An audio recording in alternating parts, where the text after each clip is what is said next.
Giving you the real from A to Z surrounding the Dallas Cowboys. News, updates, rumors, transactions, takes, and more. So strap up, Cowboys Nation, and start your day off with A to Z Sports. Live with Will Steele. 3, 2, 1. Here we go!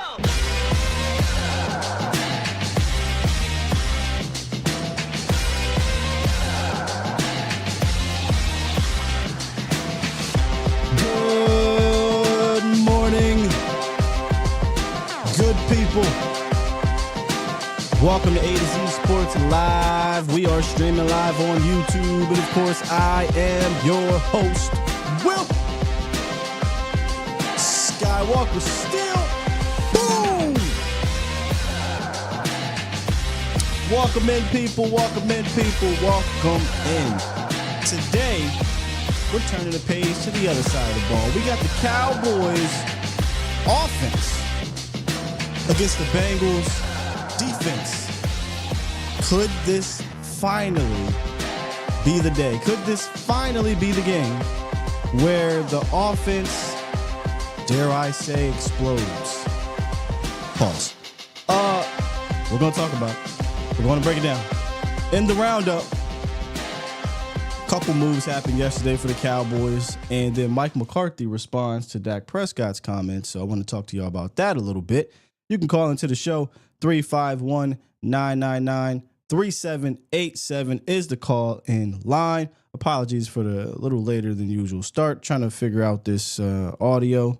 It kind of got messed up, but if the audio's good, y'all let me know. If it's bad, y'all let me know. So we'll figure it all out. But what's up with your bomb squad? How we doing? Bomb Squad! Kind of crazy. I just saw that. It's kind of crazy. It's Thursday already. This week's going by pretty fast.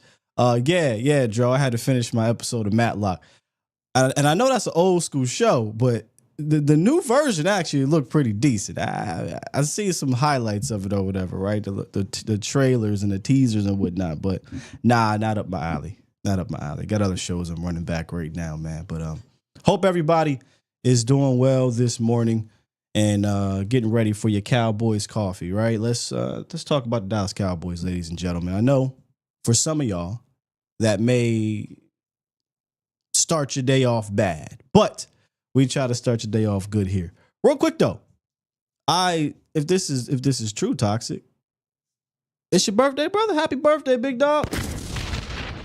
Special birthday shout out to our guy Toxic Tom, aka Mike, who is one of the day ones here, comes up, shows up every single day, has some fantastic toxic takes. It could be a segment of its own. This guy's one of our best followers, our best subscribers, our best supporters of this show. So appreciate you, Toxic, man. Happy birthday, big dog. Let's get into the goods. It's time! It's time! It's time! It's time! It's time! It is time for. It's time for the morning roundup. Round 'em up, boys. Let me talk to you. There was some happenings yesterday, Cowboys Nation. I looked up, got a notification via the Twitter or the X, whatever you want to call it, and it said Cowboys working out a number of cornerbacks, and one of those cornerbacks was former Pro Bowler Xavier Howard. Let's chuckle a little bit because, you know, Xavier Howard is one of those free agent veterans alongside of the Keller Witherspoons, alongside of the J.C. Jacksons, and alongside of, yes, Stephon Gilmore that we talked about earlier in the year. We talked about in leading up to training camp. We're like, hey, might want to go out there and sign a veteran. Me personally, it was between Gilmore and the Keller Witherspoon. But here we are, Dallas dealing with some issues at the cornerback position, injury-wise, and they bring him in. Must have didn't go well because they ain't signed his ass. You know, the word of the year for Dallas right now is washed. That's the big word, right? Everybody's washed. Well, that's a word that many are attributing to Xavier Howard. He is definitely over the hill, if you will. So I get passing on him. But they did sign 2 other cornerbacks. Cornerback Trey Pride Jr., a former 4th-round pick in 2020, and D. Delaney, a former undrafted free agent in 2018. I'm sorry. I know a lot of y'all are probably like, Who in the blue hell are you? I get that. I totally get that. These guys aren't going to move the needle or anything like that. They're practice squad guys.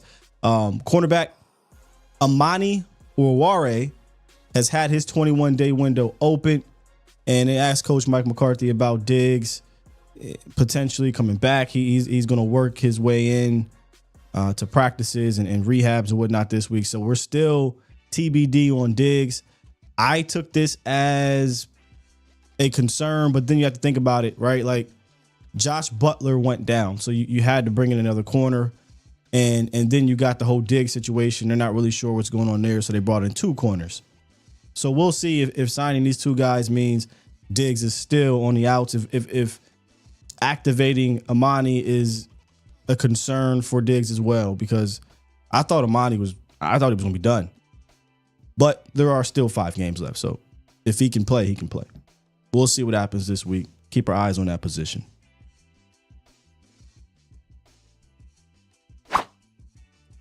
So, of course, when Dak Prescott comes out and he goes to bat for his guy and he says things like, hey, under more influence and better terms or what have you on his terms, right?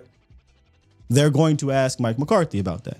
And see, this is what you run into when you go into a lame duck season. You're going to have guys being asked about the coach's job. They're looking for a soundbite. The soundbite would then be relayed to owner, general manager, head coach, and other players. And that's what's going to happen. It happened with Michael Parsons already. Now Dak Prescott. And now it's going to Mike McCarthy. He was asked about Dak's influence in terms statement. And Mike said, no, I got influence. The most I've had as a coach, in particular with the draft, and went on to talk about how all the things they do for the draft and all that good stuff. Basically, what Mike McCarthy was doing here was going up there and saying, nah, I'm not about to call out my bosses with my job on the line, right? And you guys know how I feel about calling out these dudes. I would love for if they did it more, but I also get a guy like McCarthy he doesn't have that mental like me where I'm like, hey, if I feel so good about what I'm doing and you don't like what I'm doing, get rid of me. I'll get a job.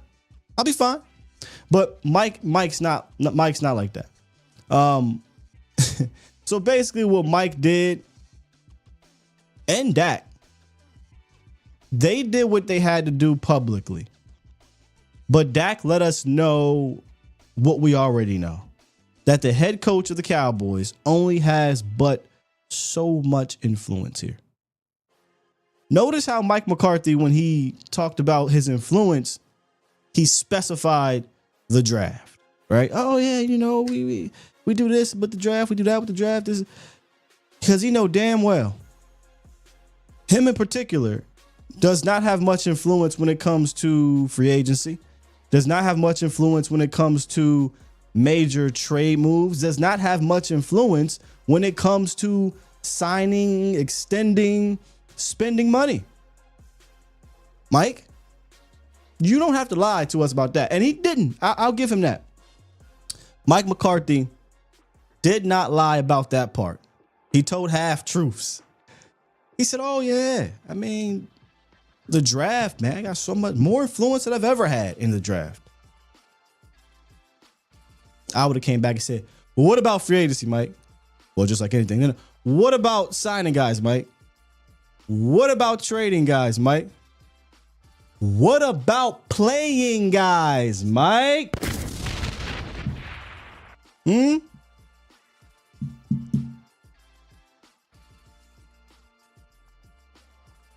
he throws little hints throughout the year with the, oh yeah, we got to get Rico Dowdle the ball. Mike, you the coach. Yeah, I would love to get him the ball more, man. I don't know what to tell you, man. We just gotta, Mike. Why are you upset? Rico goes 18, 20 carries, whatever it was. Next week, 5. That's your call. You suspend Ezekiel Elliott, but he's still on the team and he's still Is that your call? That's what we talking about, Mike. That's what Dak's talking about. But I get it. He's not going to go up there and publicly call out his general manager and his bosses. And that is one of the reasons why I don't think this is the place for you, bruh. Like, I just don't think this is the place for you. Well, at least in my opinion, because you're going to have to push back against them. I don't care if it's publicly. I don't care if it's behind the scenes. I know he ain't, though. Right? We know Mike McCarthy's not pushing back. You can say, Sky, how the hell do you know? Okay, all right. Maybe I don't 100% know. But come on, let's be real here. Let's be real here. You've heard him voice his frustration subliminally, right? If he was pushing back and it was working, he wouldn't have to deal with this nonsense he deals with. So you need somebody in here with a voice that's not afraid to get after it with these guys. Nice guy. Mike McCarthy's a nice guy. Mike McCarthy, Mike's not a bad coach. Not at all. I think Mike can help build a program back up. I think he can go somewhere that needs to build a program back up. But I do think this team needs a little bit more headstrong of a coach. And then after that, like right after that, a more creative offensive coach that can use these weapons week in and week out the way they need to be. And don't kind of shrink up when they get to the playoffs, right? So, that's kind of where I'm at with it, with Mike, man. I get what he's doing. He's not going to come out here and call out his bosses or whatever. But we're not talking about the draft, Mike. We're not talking about that at all. Dak's not talking about the draft, Mike. He's talking about all the other things that come with coaching. You know what I mean? The guru said the Zeke fiasco alone let me know it lets me know it's and always will be a puppet coach atmosphere with Jerry around. Exactly. And look, I have to be understanding, right? Because sometimes I let my fandom get in the way. Like I said, I talk about, if I was there or I want a coach that is not afraid to push back. He's not like that. That's the same. It goes with the same lines of me talking about how, man, I wish Dak would look over and say stupid effing call, or had a little bit more in his system. He's a coach. It's what makes him beloved by coaches, but also can be a downfall is that he's such a coachable player. He's such a nice guy. He's not going to do that. Right? He's just not going to do that. And that's the same thing with Mike. He is who he is. He's not going to push back against the Joneses. Now, you could argue Dak is kind of getting a bit chirpy this offseason and obviously saying this. He's kind of saying what he needs to say to the front office, but he ain't going nowhere. He has security. Mike McCarthy does not. Mike is likely trying to stay in the good graces of a Jerry Jones. After Jerry Jones came out and publicly gave him all these positive words of affirmation, notice Mike's tune has changed a little bit, huh? Oh, no, I got great. Oh, man, a lot of Joneses, man. I got all types of influence. That frustration isn't spilling over about behind the scenes as much anymore. Now, you could say winning cures that or what have you, but they weren't winning even after that frustration came out, right? And Mike kind of went by the wayside. So right after Jerry came out and said, I regret this and that. And, oh, yeah, man, I can see him coming back. And let me shut my mouth. Let me just go about my business. Hopefully I can win a couple more games and I'll be right back here as a Cowboys head coach. Everybody that was in here about a month ago saying, and I would love to know, by the way, if the reasoning was what we're seeing now or was a different reasoning then. Because at that time, they were 3-7 and people were saying, oh, Mike McCarthy, he's coming back. And I just didn't understand why. But if the reasoning was because of the injuries, well, then that's that. But now that they're winning, I do think the conversation has legitimate legs now. Because if they continue to win, right, or they finish 7-10, like I said, I do think that could be enough for Jerry to be delusional enough to think that everything is okay and we'll run this whole thing back. And remember, for those that are okay with this, running this back doesn't mean that he's going to go out and get an offensive coordinator to call plays and get it. No, everything is likely to be ran back. Solari's probably coming back, right? Offensive system's coming back. He's the play caller. Just know that's what's likely to be brought back here. That's all I'm saying. Before we get into this this breakdown, I want to kind of stick on this topic here. Talk to y'all. We got Twan on the horn. I'll get to him in a second. T Jack says, show something, damn it. I hear you. Called him a trick. Special K said, Green Bay treating Mike like a god when he was there. He comes here and gets treated like garbage. Your general manager doesn't want to get better. Every season they want to get cheaper. This is where I wish I could talk to you on the phone, Special K. What do you mean by treating him like a god? Because I know one of the things, a Special K, one of the issues Mike had in Green Bay was he didn't have, quote unquote, this influence in the draft. I remember reading one article specifically where he was frustrated with, because we have to remember the Packers at one point were operating kind of like the Cowboys in a way. They weren't a team that spent in the free agency. They draft and develop. They would always just, hey, we're just drafting our guys. There was a point in time in Mike's career, he was frustrated with the front office. I think it was Ted Thompson at the time, because they weren't going out and signing guys. They weren't trading for guys. They kind of were, they fell in that, oh, we're just going to draft and develop. We got our Super Bowl ring in 2010 because we went out and we did make that trade. So we're kind of just going to peel back and play this thing like we always do. And there was frustration. And then they fired him in the middle of the season. So I'm interested to know what you mean by they treated him like a god. He's definitely not getting treated like that here for sure. But I mean, who gets treated like that here in Dallas with Jerry Jones running the ship anyway, right? I'll get back to that, but let's wrap to Twan real quick. What's up with you, bro? Sky, what's good brother? How you? I'm fantastic. What's going on? Man, everything you said is exactly why I called, and it's crazy why you said it. Sky, I am scared. We bring back Mike McCarthy. I'm saying it now. I'm not rooting for the Cowboys. Not rooting against them, but if we bring him back, bring him back if we go 7-10 and bring him back and not get rid of him when we went 12-5 and how we lost in the playoffs. Backwards. Sky, in my opinion, and this is the type of things that the Cowboys will do. Yeah, I agree. I think it's ass backwards. If you thought 12-5 was so good, because you know they're going to throw that out there. If you thought 12-5 3 straight years was so amazing, then extend him.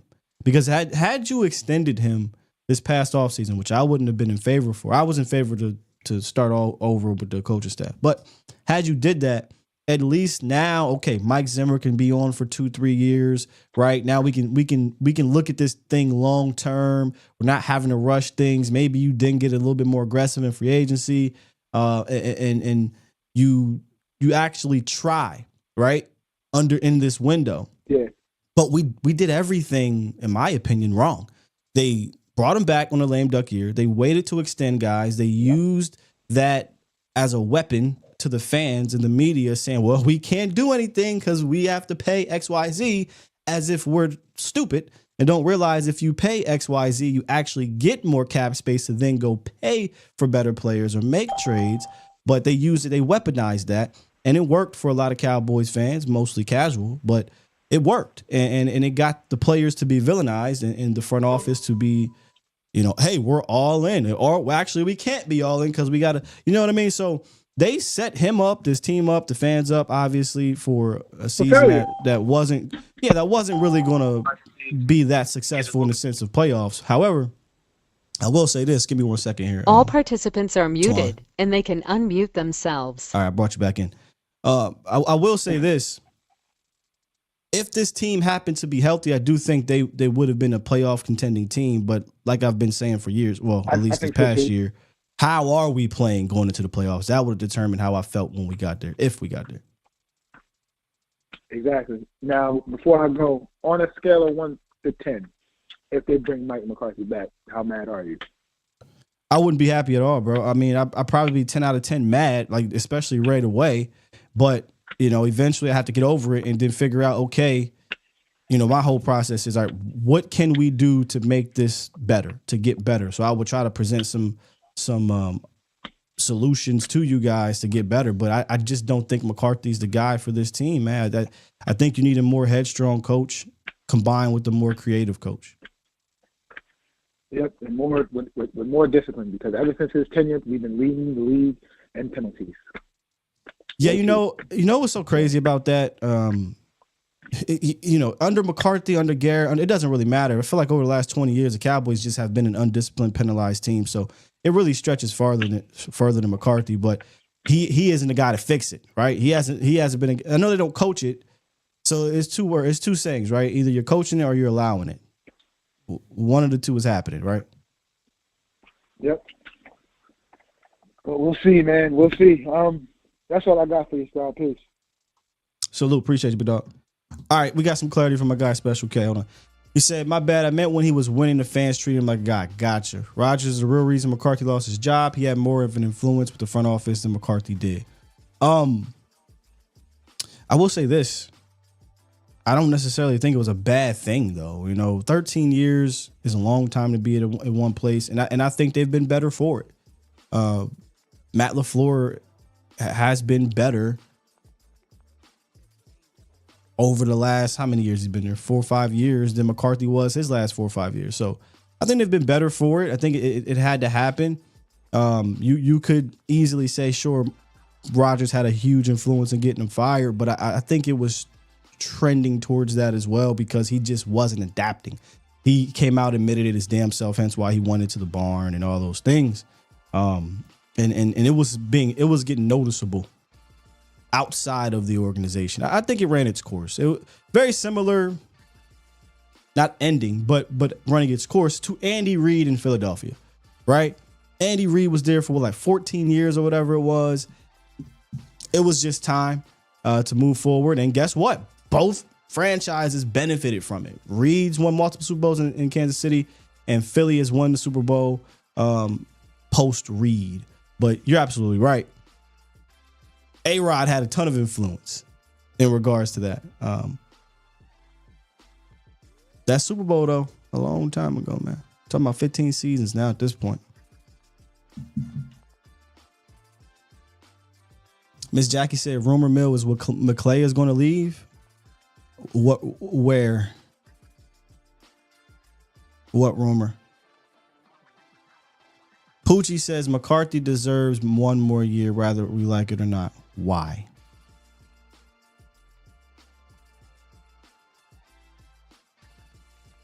Why? I'm going to let that marinate, because I'm going to tell you how that would be disastrous.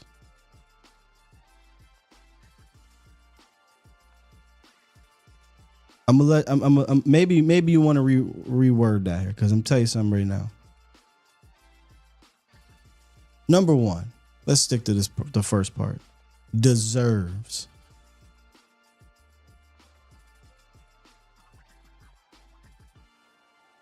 The Dallas Cowboys is supposed to be a prestigious organization. Are we the Dallas Cowboys, or are we the Jacksonville Jaguars? Are we the Dallas Cowboys, or are we the Cleveland Browns? Are we the Dallas Cowboys, or are we the Washington football people? If being 1-3 in the postseason and being an offensive guy, your offense is fluttering almost every single time, being the head coach, your team admitting they came out unprepared, if that is deserving of another season, then cool. I don't think that deserves shit. You've had 5 seasons to deserve, and the Cowboys have ended where they've ended for 30 years. And you could say, well, Sky, Jerry Jones, fair enough. Like I say, somebody's got to get in here to overcome him, and he ain't the guy. Clearly, he just showed you for 5 seasons, he's not the guy. Number 2, he deserves 1 more year. Do you know I don't even think he would do this. 1 more year? Poochie, you going to sign Mike McCarthy to a 1-year deal? Come on, dog. That ain't happening, bruh. If Mike McCarthy returns, he's returning on like another 5-year deal. That's how this works. He's not going to coach a lame duck season to then come back and coach another lame duck season. And work that way, bro. Don't work that way. I don't even think McCarthy would stomach that. I would think he would look at that as total disrespect and move on elsewhere to all these head coaching jobs that are opening up, right? So it's twofold. I don't think McCarthy deserves anything, right? His resume's out there, and if it's not here, somewhere else. And then 1 more year, yeah, no. You can't do that, brother. The next coach will not have authority. Well, now we're going to be in this same cycle, brother. This same cycle. Put it this way. If the next coach doesn't have the authority, then at least give me a dude who's going to have this team ready to play. At least give me a dude who's going to, call better games and be more balanced and is more imaginative, is more modern than what we got going on. Feel me? If he's not going to be an authoritative figure in that way, then damn it, be a hell of a coach come game day. Because I ask you this question. Do you feel confident week in, week out that Mike McCarthy gives you an advantage on game day, whether it be offensively, defensively, game management, whatever, motivation, whatever?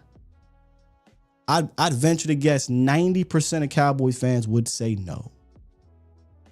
They'd say no. 346. What it do?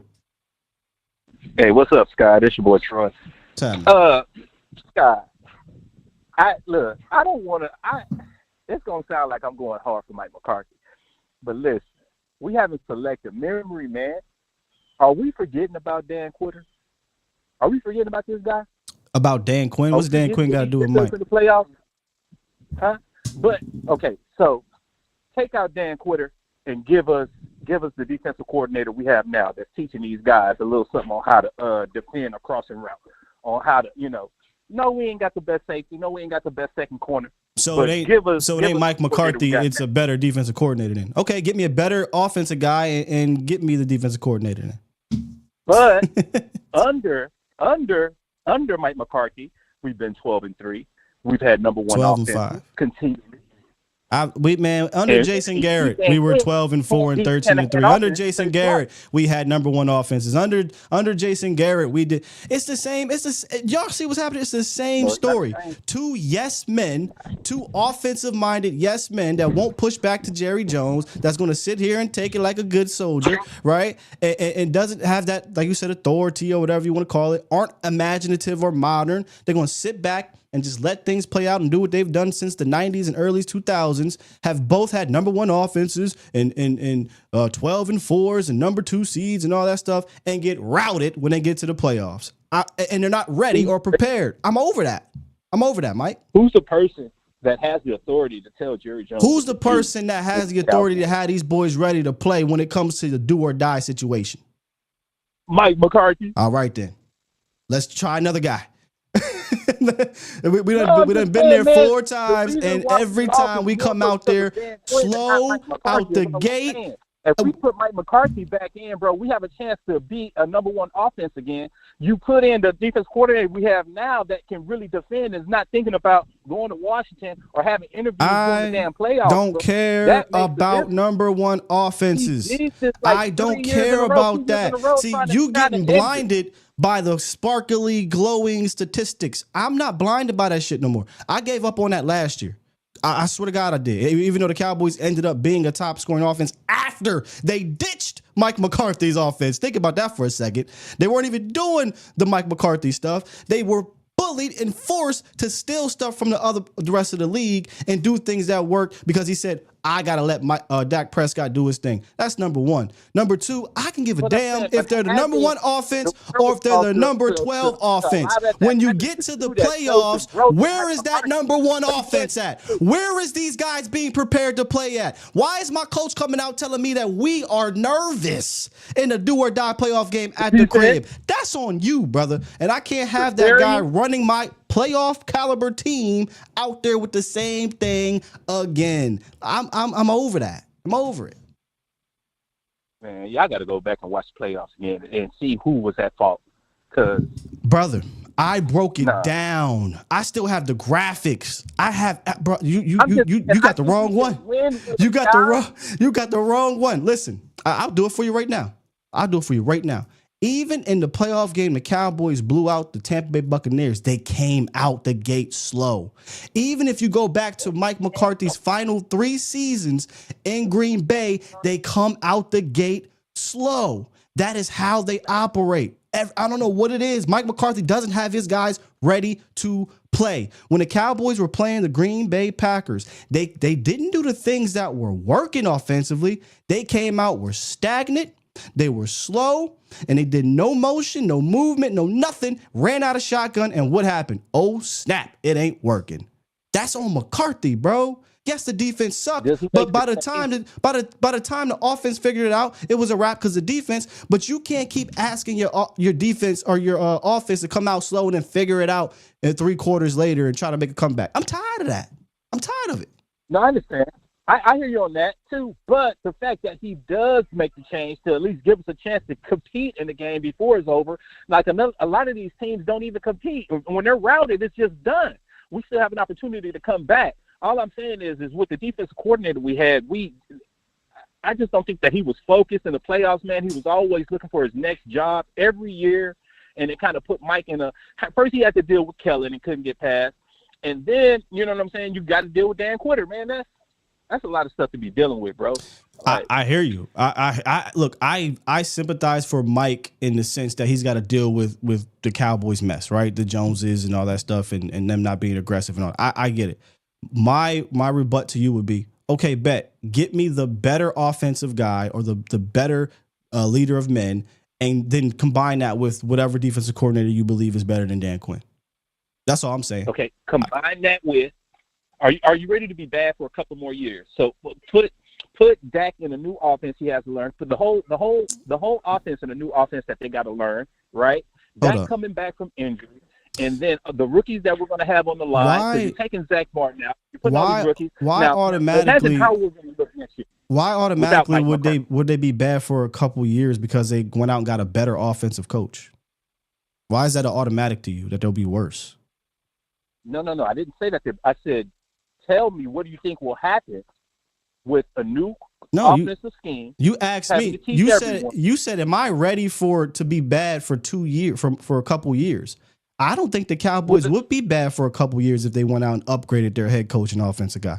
I don't think that. I think they'd be right back into contention, barring injury, next year, as long as they don't fumble the offseason again. I'm not even asking them to have an A+ offseason. Just don't have an F. You know what I'm saying? Okay. Along those lines, you bring back the same team we got right now. No changes. Everybody healthy. Will they compete and go to the playoffs? With a new offensive coordinator, offensive head coach type of thing? No. Same everything. Oh, they'll probably compete for sure. We'll be right back in this cycle. You see what I'm saying? So what changes? What? My guy, I'm saying if you can go to the offense with the coordinator, with the offensive coach you have now, you can go to the playoffs. I don't care about what just makes it so better, Troy. I don't care about just going to the playoffs, Troy. I don't care about that. I've seen what this man does when he gets to the playoffs for how many seasons? 3 here. That was 6 straight seasons. Are you not listening on purpose? I said 6 straight. I'm talking about the Cowboys and the end of his Packer tenure. The same thing has happened every single time. Every single time. What? They didn't have Dakota. I'm just saying, Dakota with Mike McCarthy and a better defense coordinator, we win. Brother, I'm just asking, get somebody better than Mike McCarthy. and a better defensive coordinator. I don't. You say we win what? What do we win? Because we've had Mike McCarthy for 3 straight 12-5 seasons, and we didn't win shit in Dakota. It was Dan Quinn. Dan Every Quinn year in the playoffs, he's looking for another job. Every year he's looking for another job. Brother, Dan. Okay. I don't want to do this. I hate to do this, but Dan Quinn's defense. I'm not trying to cap for Dan Quinn's defense, but they only allowed 19 points in 2022. What'd your offense do? The year before that, they only allowed 3 points against the 49ers at the crib. That wasn't terrible given the 49ers and how they were playing. They weren't terrible. I'm not blaming those games on Dan Quinn. You want to blame the Green Bay game on them? That's fine. It's enough blame to go around. It ain't just Dan Quinn that lost that game, but that's fine. But this isn't a one-off thing, bro. Like, you got selective memory, not me. No. It's like I said, I was coming in. I don't want to cap for Mike, but I just think, like, I don't think we'll be terrible if we keep Mike going the same way. I don't think we'll be terrible either. I agree. I can compete. I don't think we will be terrible either. I'm over just not being terrible. I'm over just competing for the play. I want a coach that I think I will have an advantage any given day, and especially in the playoffs. And I'm willing to figure that out. I'm willing to get a new guy in to figure it out. Now, I saw somebody in the chat that said this. Well, do you trust the Joneses to hire, said coach? I don't trust the Joneses to do anything. But that's the reality we live in right now. Point blank, period. And you'll take that over your known. Yes, because I know what Mike McCarthy does. He gets to the playoffs and he shits the bed. I can't argue with it. That's all I'm saying, Troy. Like, I don't care about the regular season no more, bro. I will legitimately give up having the number 1 offense for the 10th ranked offense, having the number 1 defense for the 10th ranked defense, go 10-7, but we playing some gritty, tough, efficient football going into the playoffs. We get to the playoffs. We're a balanced team. We're a tough team. We're headstrong. There is no nervousness and unsureness. No, I'd take that over 12-4 and 12-5. Number 1 offense, finesse ass team. Don't want to be balanced, undisciplined. I take that all day over that squad, bro. That's one thing that you're right on that, Scott. I have never seen balance with our team. Either the defense is good and offense is bad, or the offense is good and defense is bad. It's never been at the same time. Never. Yeah. You got something to it, Scott. You playing devil's advocate. I get it. And I totally get it. And I'm just being me. You know me. I can get going. But yeah. I don't think Mike is a bad coach. I don't think Mike is the coach to get you over the hump here in Dallas. And I'm willing to take a chance moving forward. I don't want to fall into. Do y'all want to fall into Jason Garrett again? Y'all want to go 10 years? You know what I'm saying? I'm not trying to do that, bro. Who is that guy realistically, though, Scott? Give me one person that comes in and can. Well, you don't want to hear that person because I've been saying it for a long time. You don't want to hear my person, bro. You don't want to hear that. I mean, realistically, though, not wishful thinking. Realistically, because we got to deal with realism. If we drop him, who's a realistic person? I'll put that together for you. Once the time gets here, I'm gonna obviously we're gonna have a whole show dedicated to, wishful thinking, guys, and the realistic list, and we'll talk it out. I don't like to do it without research. I want to know what these guys are. You know what I mean? If I'm going to research my ass off when it comes to Mike, I want to make sure I'm fair and do that to the other coaches too. But I got guys for sure. A guy, at least I know for sure. Okay. Because I haven't done the research. I don't know. And here in Belichick, it's just no. I don't know. No. I don't want that. But I'll be waiting for it, guys. Thanks for the combo. Hold on, Troy. One more. You still there? What if it's Belichick, but he brings in Mike McDaniels as his offensive coordinator? All right, I'm going to let you go now. See, that ain't fair. See, Mike, somebody hit me up on Twitter and was like, hey, Scott, what do you think about Mike McDaniels as offensive coordinator? Yeah. Bring Mike in here. I like his scheme. I like his run scheme. I like what he does offensively, but as the head coach, probably not, man. Probably need to take a day out or a year or so, whatever it needs to be.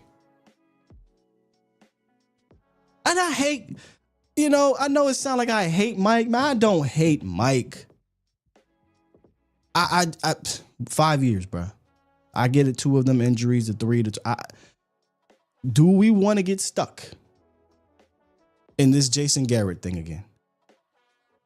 And we may have no choice. We may have no choice but to roll with him and hope like hell we hit lightning in the bottle with my guy. All right? Because one thing I'm noticing is Mike is going to do and say what he has to do to get that job, bro. Remember, I stayed in the barn. I watched all the players come out. That's a lie. I feel like the tone you will hear him for the rest of the season, especially if they get a couple more dubs, and what will happen behind the scenes, listening to Jerry Jones, he'll likely be able to talk his way and finesse his way back here. So we may have no choice but to do it. Oh, stop, Special K. Belichick as head coach, Kyle Shanahan as OC. Hey, Kyle ain't gonna take no OC job, but man, I love it. I'd be pissed if it was Ron Rivera. AZ says he wants Garrett back. Are you nuts? Are you nuts? Oh man, we supposed to be talking. All right, so look, Dre, I am tired, man. I'm tired, bro. I'm gonna say something real quick. I'll get to the rest of y'all. We're gonna break down this. Let me take a quick break. I saw Nick Wright say something to me, or say not to me, he's into me, but I saw Nick Wright say something. I don't often do this, but it was real. Usually, when you're looking for some type of change, whether it be structurally or anything, really, you don't get that if you return the same general manager, head coach, and quarterback. The Cowboys would be doing that again for another probably 5 years because Jerry doesn't like to fire coaches. Same general manager, same head coach, same quarterback. Most franchises, one of those 3 things, 2 of those 3 things, or all 3 of those things change. You get no change. So, Troy, when you ask me what changes by bringing all 3 of those guys back, which we know 2 of the 3 are coming. So if there's only one realistic change you can make, and it's head coach, you have to make it, and you got to get this right, bro. I don't even think it's that difficult. I think there are candidates out there, but who makes it difficult? Jerry. He makes it difficult. And I digress. Let's take a quick break. Reset. Great conversation. Good passion. Appreciate Troy. And we're going to get into this Bengals versus Cowboys offense-defense matchup. You're listening to A to Z Sports. Do it live! At some point, hoping to broadcast In front of the millions of Cowboys fans to bring you the real. But for now, strap up and here's your host, Skywalker Steele. I'm Luke Skywalker. I'm here to rescue you. We'll do it live. Mind you, I saw somebody bring up Mike Solari. You cool with that guy returning too?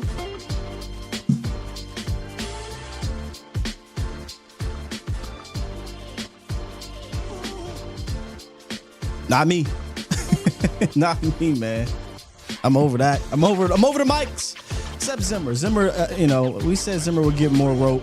Pissed me off for a minute. I had to snatch that chain from him, but I think Zimmer is doing the best job of all the mics, in my opinion. And he's been given the tougher task. Well, until Dak went down, but. All right, let's switch gears here. Let's get into this matchup. And let's break it all down. Break it down!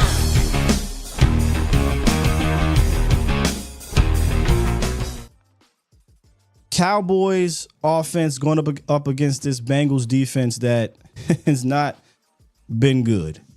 And the question I pose to start this whole thing, can the Cowboys put together a complete game?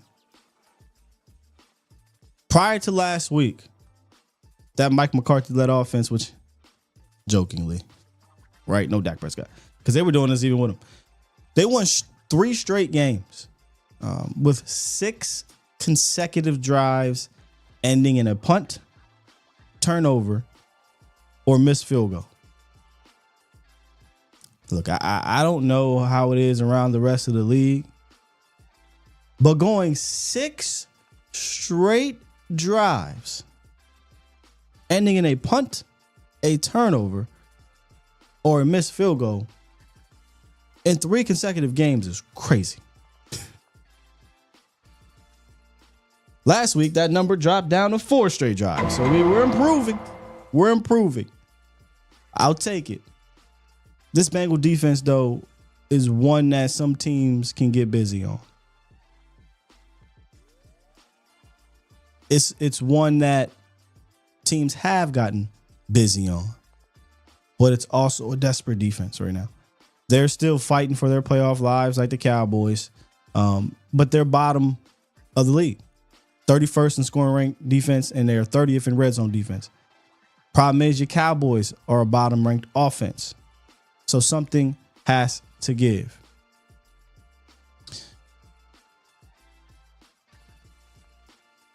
Let me just pivot real quick.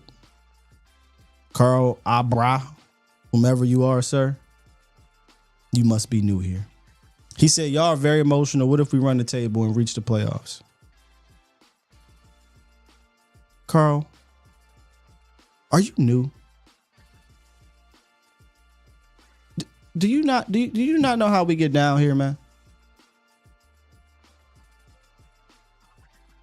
Yeah, we're passionate about the Cowboys. If that's something you ain't down with, you on the wrong channel. Number one. Number two, what if we reach the playoffs, win a game or two, y'all would jump back on the mic? I'm gonna try to be respectful as possible.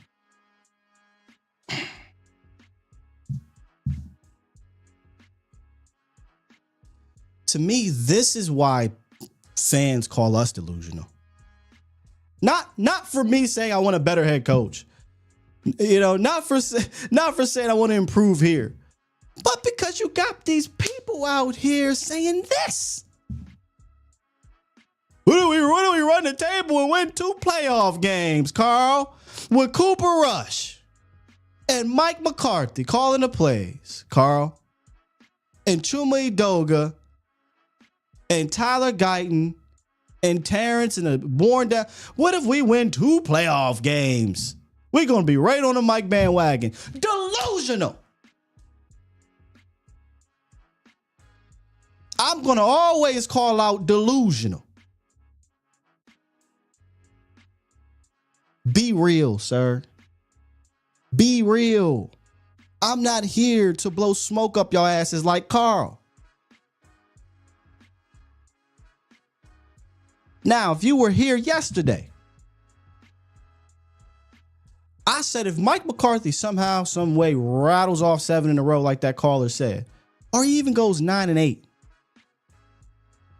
it is hard pressed not to understand why Jerry would bring him back. Still, I would not bring him back, but I would get why Jerry would do that.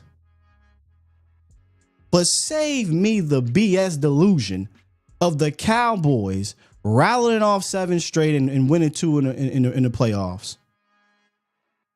That's delusional, bruh. Stop it. It frustrates me when y'all act this way here. This ain't the chat of ESPN. This ain't Facebook. We do not do that here. Guys are nuts, man. Let me get back into. Hold on, let me press this button so I get back. Break it down. Back in.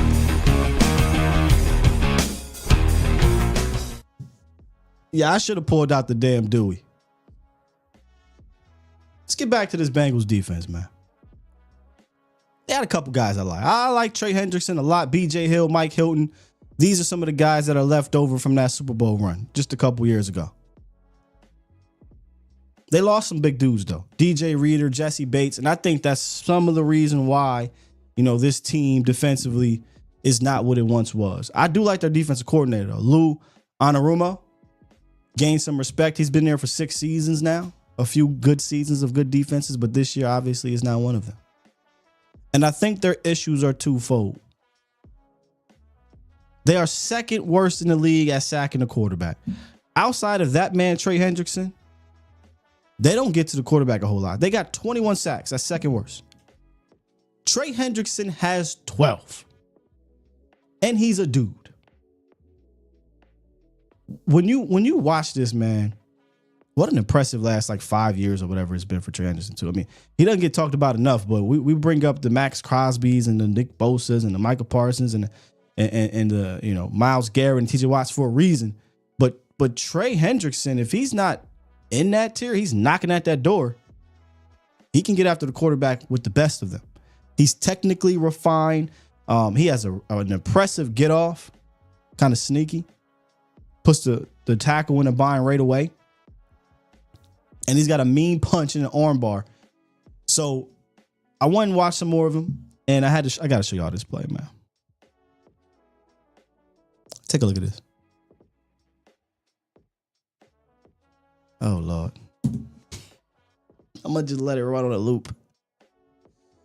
So this isn't even one of his most impressive rushes. This is just power and strength. I've seen Trey have, moves in his bag where he's beating you. Come on, keep going on the loop. I got to see this just over and over and over. Where he can beat you with technique. He can beat you with speed. He can capture the edge and bend. He can go back inside. He's got an array of moves, man. But this right here was attempted murder. And I venture to guess if they didn't have Trey Hendrickson, they probably would give up 40 points per game. It'd be even worse. He's really their only pass rush, man. He's going to be lined up on that left tackle probably all day. He literally only has a handful of snaps on the right side. And Tyler Guyton is out with the high ankle sprain, which means Chuma Edoga is our guy. Please send help. Please send help to Chuma Edoga's side. Please. We don't have him. We don't got a quarterback back there that's going to run around. And it's not going to be all on Chuma Edoga. Let me just say that real quick. This is not just going to be on Chuma. If they decide to treat Trey Hendrickson like he's just another dude and leave him one-on-one with Chuma, well, then you get what you get. If they decide to not send help, slide protection, chip, whatever, then you get what you get. If they decide to not continue to play quick game with Cooper Rush, then you're going to get what you get. And I believe they will stay in that quick game mode. Cooper Rush has been getting the ball out more than anyone. Faster than anyone in the league. I mean, super fast. Hence why his average depth per target is among the league's lowest, because they're just 1, 2, 3 and getting the ball out 5 yards in front of you or what have you. And then you have your occasional deep shot end of the half type situation and the game type situation. But he's 1, 2, 3, finding somebody, get the ball out. That's the offense, and I don't really see that changing, and obviously leaning as well on the ground game. But if they can block it up just a little bit, just a little bit, boy, is there a mouse in the house. It ain't Mike Hilton. Anybody that's truly a day one, I'm talking Skywalker Steel page day one. Y'all know I'm a fan of Mike Hilton. He's their nickel cornerback. Came over from the Steelers, was a part of that Super Bowl team in Cincinnati. He is their version of Jordan Lewis. I'm sorry, Jay Lou. He's their Jay Lou, a guy that's not a household name, but if you a ball knower, a ball watcher, a dude you respect.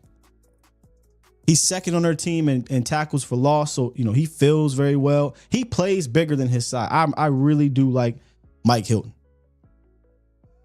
But boy, that Cam Taylor Britt.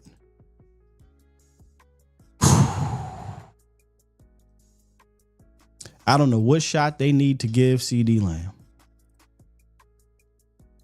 if he needs to get some stickum for this game, because last game, uncharacteristically, he had 3 drops. I don't expect that to happen again. But Cam Taylor Britt is a touchdown station. PFF has that man giving up 10 touchdowns this year. 10 touchdowns. That's 4 more than the next closest player.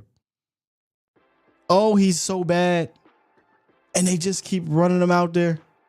I don't know if they have a choice right now. It's not like they got a lot of players. And then they got a rookie on the other side, Newton. I guess they're dealing with some injuries. Oh, would love to have Dak in this game. Because I know he look over there at Lamb and be like, oh, we about to tee off on this. Now, Lamb hasn't had a touchdown since Dak went down. I expect that to change. I expect them to see Cam Taylor Britt lined up on 88 and you just put it in the vicinity. This man has no ball skills. He gets bullied, mossed, thrown around all game. Now you're in a bit of a situation though, because you've been a get the ball out fast offense when it comes to the pass game. But I would 100% draw up some type of plays where I get a max protect and I somehow can get either one-on-one or maybe single high safety with Cam Taylor Britt on CD Lamb. Hell, I'd even take him on Brandon Cooks. I don't think he can cover either one of those dudes. But we're going to see. That's your station right there. That's your touchdown station. 10 tutties and a 128 quarterback rating when he's targeted. Please, for the love of God, target Cam Taylor Britt early and often. Now, their run defense is really weird to me. If you look at from a volume standpoint, they're a bottom third team in total yards. Just not great. But when you dive a little deeper, there's a little something there. They're 11th in the league in yards per carry allowed to running backs. And on design rushes, this is per next gen stat. Very interesting stat here. The Bengals hold opponents to just 3.8 yards per carry on design rushes between the tackles, the second fewest in the league. The Cowboys love to run between the tackles. They're hitting their opposing rushers behind the line of scrimmage on almost 50% of their carries, the third highest in the league. And they're allowing a half a yard before contact, the third fewest. You go flip it to the side of the Cowboys. The Cowboys have gained less than a yard before contact per carry on design rushes, which is the sixth fewest between tackles, and generated the fourth fewest rushing yards over expected in the league. So this matchup, while again, if you look at it from a volume standpoint, look at the Bengals defense in general, not good. Tricky when it comes to the ground game. A little strange because they give up a ton of yards, or like 22nd in yards, but they don't give up a ton per carry between the tackles. So I wonder if Dallas looks at a guy like BJ Hill and says, well, we're going to try to isolate him, double team him, duo, whatever we need to do, attack the edges, get to the second level a little bit better, because they have been running the ball better with Rico Dowdle on a hot hand the last 2 weeks. So I'm going to be interested to see how they attack these guys in that manner, because the game plan is simple lately, right? Lean on the ground, get the ball out fast, let your defense keep you in the ball game. But this Bengals our defense is so bad in the air. I wonder how tempted Rush and McCarthy will be to throw on these guys, especially if it's not working on the ground. We know they can they'll pull the rug real fast if they can't run the ball. And we know they're not going to run the ball creatively either. So they're going to have to just man-to-man move these dudes. And I think they can. BJ Hill is the one. He's the one guy that is a tough get. He's a guy actually I was looking to try to kind of trade for. And then obviously Trey Hendrickson on the other side. But you can run on these guys, especially on the edges. But don't be stubborn and be basic and run right down the middle, unless, some draw, some delay, some misdirection, things like that. That's kind of how I see it with that situation. So that's the Bengals defense. It's not good. It's a bad defense. If you had Dak in this game, I think they throw for 350. I mean, they are terrible on the back end. Not having Jesse Bates back there is huge. Losing DJ Reader up front has been huge. The only thing is Trey Hendrickson can get after you, and he will get after you. And I don't know what the over and under is for Trey Hendrickson's sacks. Take the over, right? I'm pretty sure it's like a half sack or a sack. Take the over. I expect him to get to the quarterback. He got to the quarterback last time they played the Cowboys. I think that was on Tyler Smith, though. I want to say Terrence Steele or Tyron Smith went down. Yeah, that was Tyler Smith. So you got Chuma out there. I think he's going to get one on Chuma. That's all I'm saying. Speaking of bets and slips and whatnot, let me talk to you about Underdog Fantasy. Today is Thursday, which means there's a prime game going on Amazon. And since the Cowboys don't play till Monday, I said, man, let's talk a little bit about what's happening tonight. You want to win some money on this Thursday night? Hit up Underdog Fantasy and join the millions of fans who have made their game days more entertaining. Sign up with the promo code ATOZ Dallas and get a deposit match up to $1,000. And you don't have to go that far. The link is in the description. Get started today. That's ATOZ Dallas for the sign up code for a deposit match up to $1,000. Great game tonight, y'all. Detroit versus Green Bay. They're going to be at home. You look at this Packers team, good team, 9-3. This Green Bay or this Detroit team, obviously, I think the class of the league at this current moment during the regular season, that is. But Green Bay's not out of it for the division. They get a dub tonight. They're only a game behind. Things get very interesting. The Packers, by the way, new defensive coordinator. They're having some success. Top 10 scoring defense right now. They haven't given up 20 points in 3 straight games. You might say, well, why would you take Jared Goff here on the higher in regards to passing yards? Well, you go look at it. Because of what they can do on offense, they've made teams have to throw the ball a little bit. And teams have thrown the ball all over, not all over them, I shouldn't say that, but they have thrown for more than 254 yards in losses. At the crib, I expect Jared Goff to get 254. So I'm going to hit higher on this one. But I can't wait to watch it. I'm a fan of good football. I'm a fan of good Thursday night football games. And this should be a good one. Detroit is just in fuego right now. Division rival game. This could be a barn burner or it could turn into a defensive slugfest. But either way, I expect the Jared Goff to go for 254 at least. That's all I'm saying. Are we still live?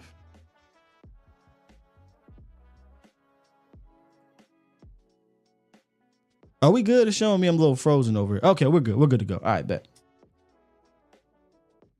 Double hate watch says Camo.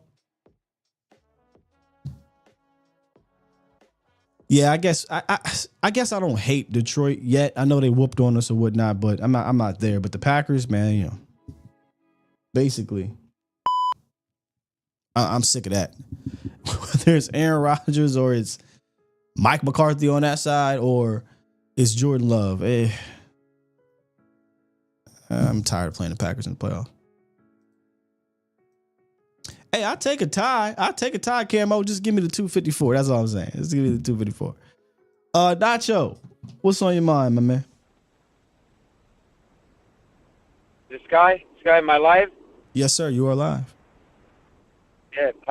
How we doing, my man? I'm good. Happy holidays, man. I've been listening to the show. It's been a great show. So many different topics, but I'm with you on the McCarthy. I think the proof is in the pudding. We've seen what we have. We brought him in, Super Bowl winning coach, brought him in to win championships. He has not given us that. 1 or 2 playoff wins. We got to move in a different direction, regardless of how we finish the season. I just really, truly hope that the Joneses do not get influenced with the comments that are being made, whether that's Aikman and Brady, and then obviously with Dak. I just think a lot of it is, what are you going to say? You can't come out, right? You can't come out and say something negative necessarily. Sometimes it seems like it's maybe just kind of just straight talk or just kind of manufactured information. To kind of, you got to do what you got to do. I'm hoping that the Joneses have already been doing their legwork, knowing what direction they're going to go, knowing that they did not, give him a new contract. And the fact that, if I'm correct, Guy, was it at sometime in the season that McCarthy did put his home for sale? I mean, it could also be an indication. Yeah, I saw that on Twitter. I don't know how real it is, and that's why I ain't reported or anything like that. But I do think that there's something to that, yeah, if that's the case. We are a very stagnant offense under McCarthy. I cannot move forward with an inconsistent play calling. To your point earlier, when a head coach makes comments that we were not prepared, we need to practice better, we need to do this or that, or the team looked too stiff, you can't win like that in this league. And we are the Dallas Cowboys. We deserve better.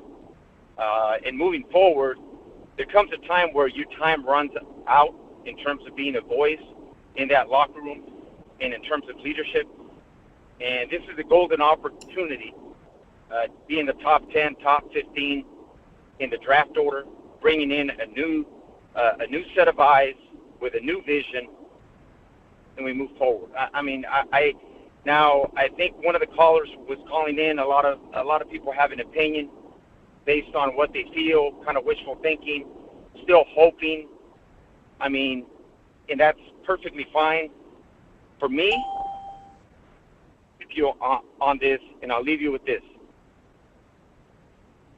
Sky, we're at that point now where, with the Dak contract, whether they gave him the contract, they could have waited. The injury happened. They could have had more leverage. Whatever. It is what it is. You got to bring in somebody in. And let's see if now, with a better, more innovative, more scheme fit for this offense and Dak moving forward, you give Dak a year or two. If it's not panning out and it's still the talent and personnel issue or what have you, then you move on from Dak and you move in and you go get your franchise quarterback. But right now you can't do that. Right now we've paid the man. He is our quarterback. It is what it is. We took a chance on Lance. I don't even know why, because we're not even utilizing him for any reason. It was more like maybe a leverage, delusional general manager, right? So, I'm excited for the draft. I've been in draft mode way too damn early in the season this year, unfortunately. But at the end of the day, worst case scenario, I have to think in my mind so I don't get completely disappointed. Let's just say we bring back the band, and they bring back McCarthy, Zimmer, etc. Hey, listen, if that's what they're going to do, we have no control over it. We got to go with it and hope for the best, better personnel, right? Right. Yeah, that's all we could do. Like I told the caller or whoever asked me, it was like, how mad would you be rated from 1 to 10? I'll be upset, obviously. But eventually I have to get over it. Just like everything they do that I don't agree with, I got to get over it and figure out, well, how do we build from this said decision? I don't personally think it's the right decision, but it definitely feels like it could be a possibility. And let's just hope that whether some insiders, in Frisco, whether it's a guessing game at this point. Maybe some people might have a little more intel, but if what I'm hearing is like that, it's pretty much you're saying what you're saying publicly, but more or less they're moving on. They're moving on, and I hope that that's the case, and it is what it is. I'm hoping that this game on Monday night. It's not a good thing as a fan to be thinking this way, but I'm hoping, because if we win, so you hoping to lose? It's going to shift. I'm hoping to lose, man. I'm hoping to lose. That way we can start saying, okay, I get it. We're not gonna get into the playoffs, man. And we got, you know what I mean? I look. I totally understand. I understand. We're fan. I know. I get people want to lose. Me personally, I just can't do it. I cannot root against my team to lose. If they lose and it happens, then fine. But as it's going, as it's happening, it's just a weird feeling. If we do something good and I'm mad and they're doing something, good and I'm cheering the other team, I can't do that, bro. It's not in me. But I get it. I totally get why people want this team to lose so they can get better draft picks. I will say this though. The issue I have personally is that I can't root against them, but I do know that if they do continue to win, this could mean McCarthy comes back, and now I'm stuck, right? Now I'm stuck in this situation where I'm rooting for my squad to get the dub, but I got to bring back the guy that I don't want here. So it's a tough situation. And that's my point, guy. Yeah. And that's my point. Hey, listen, have a blessed day, my man. All right, absolutely. Appreciate you. Yeah, it's a weird situation to be in, but I would hope, like a little bit what Nacho was saying, they don't let this deter them.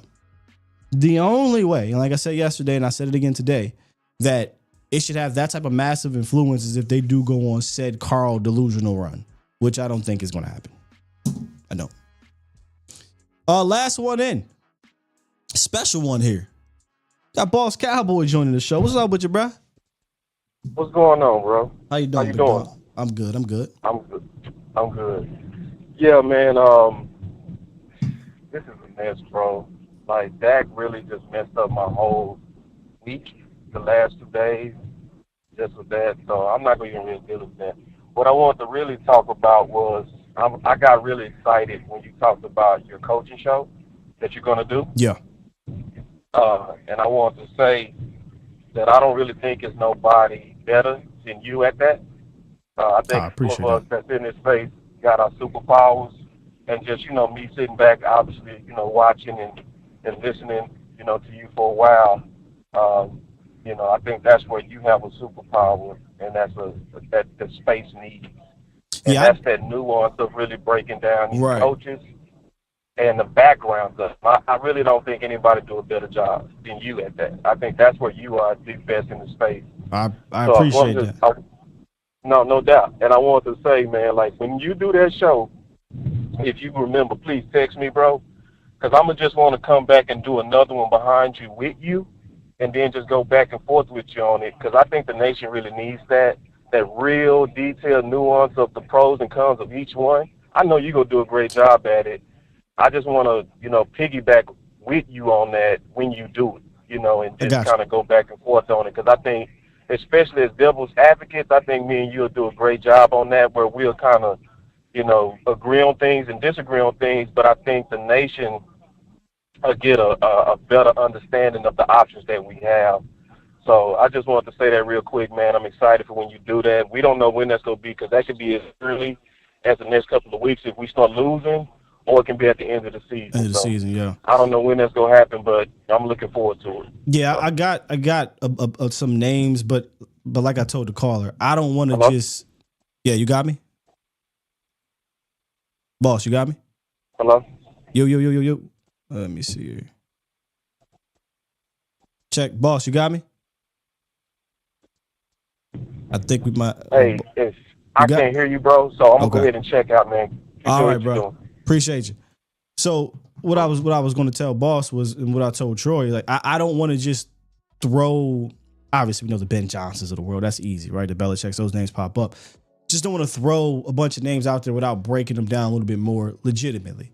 When we were losing, it was easy to start throwing all these names around, but then Jerry started talking, and now you got a couple more victories. It seems like it's not out the equation that they could bring Mike back. So it kind of went, you know what? We'll put this on hold. But I agree. I do think we could use a show where we're listing all the available coaches, not just, like I said, the ones that I want or you want, or the big names, and then some of the ones that may be a little bit under the radar. We kind of did this with the defense last year, if you guys remember, right? Like when it looked like Dan Quinn was not returning, we did a show, multiple really, where we focused on some of the coordinating options, legitimate options. We talked about the Ron Rivera's and Mike Zimmer's, and then some of the other guys, the Wink Martindales, even Rex Ryan got thrown up in there. A couple dudes that went on to other jobs. We break them down in that manner. We're going to do the same thing for the head coaches if it opens up. When will we have this conversation? I don't know, but we shall see. I do know this. Jerry, at the end of Garrett's tenure, said a lot of nice things about Jason Garrett. A lot of nice things. Go look it up. Go look at the articles of him talking about Jason Garrett and how he's not closing the door and things like that. Don't be surprised if literally those same words are spoken about Mike McCarthy. We're not closing the door, and they go back and revisit this thing. I still think as it stands right now, he won't be back, but he can help himself by winning a few more games.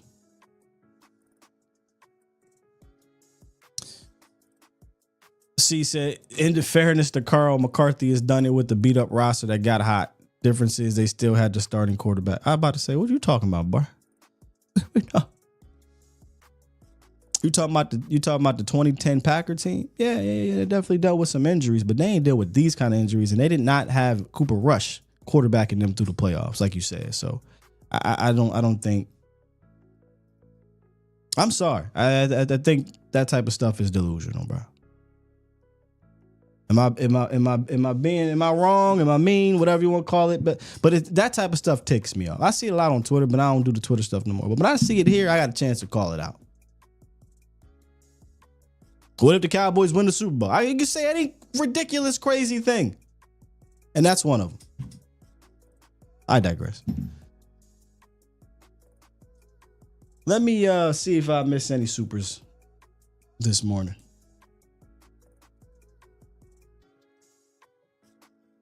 Nope. I was about to read Shaq's from yesterday. I still didn't look at that Stephen A thing, Shaq, but I got you, bro. I got you. King Paulo said it's been a long season. It has been a long season. It's crazy to think we still have 5 games left. Wow. On your way out, Cowboys Nation, please do me a favor. Hit that like button if you enjoyed today's show. Or if this show did nothing but drive you up the wall and made you want to go get something to drink, head on over to Specs, man. Specs got you covered. The one-stop destination for unbeatable selections of beer, wine, liquor, and finer foods. And let me say this about the finer foods. Remember, I believe through December, Specs is still selling fresh baked pecan pies, maple pecan pies. So whenever you go down there to get some of your wine, to get some of your finer, or some of your spirits, your liquors, right? Go to the finer food section and make sure you pick up a nice fresh baked pecan pie while you're at it. If you can't, you can order it on their app. They will deliver it to you right at the crib, or you can go pick it up curbside assistance. They got it all for you, man. At Specs, that's cheers to you. Cheers to savings. Mark Aaron said he feels a blowout Monday. Which way? Because if you look at what I said here, offensive breakout, my guess is if it's a blowout, you mean the other way. Yes. Oh, damn. We bringing up coaches. Joe Brady. I mean, another one. We're going to talk about it, bro. Mark Aaron, you feeling a blowout? Who? My guess you're talking the Bengals blowing out the Cowboys. This game is going to be so interesting to watch because I think it's the first game of this post-Dak movement where the defense has been playing good, right? The defense has been consistently playing good, that they're going to go up against an offense that is a top 5 legitimate offense that's hot. Like when they went up against Jaden Daniels, that was an impressive victory, not going to lie, but we saw what happened, obviously towards the end there. They just kind of did what they wanted. But Jaden Daniels, fine, rookie quarterback, cool. The offense wasn't the same as it had been previously. The Bengals offense has been the same all year, just absolutely running through teams. The problem is their defense is getting ran through. That's what's going to make this matchup so interesting. Can this defense get the better of that Bengals offense just a few times, enough for the Cowboys offense to take advantage of a bad Bengals defense? Or will Joe Burrow and Chase and Higgins and Brown and Gesicki, will it be too much to hold them down for 4 quarters? And they find a run. We've seen this throughout this 4-game stretch so far under Cooper Rush, where teams have won on these runs of the offensive scoring points on the Cowboys defense, whether it be 2-3 consecutive touchdown drives or field goal drives. I don't think you can let that happen with the Bengals because that could then take you out of your game plan, and now you'll get into a Houston Texans game or a Philadelphia Eagles game as opposed to the last two. It'll be interesting to see, man. I do think circumstances are a bit different than a few years ago, but the way the Cowboys have been winning the last 2 weeks is under the same circumstances, right? We'll run the ball, we'll play good defense. Cooper Rush just don't throw the ball over the field. If the Bengals make him have to throw the ball over the field, things could get interesting.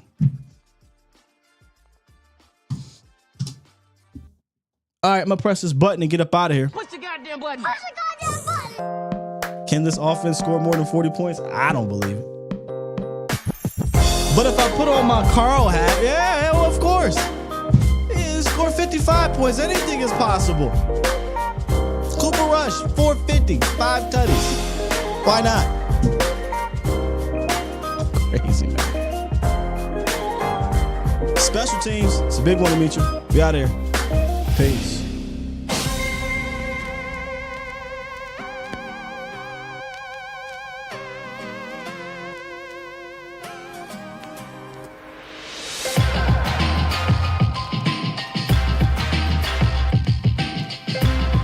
Check out the latest episode of the AMU podcast. We talked in detail about the New Day situation.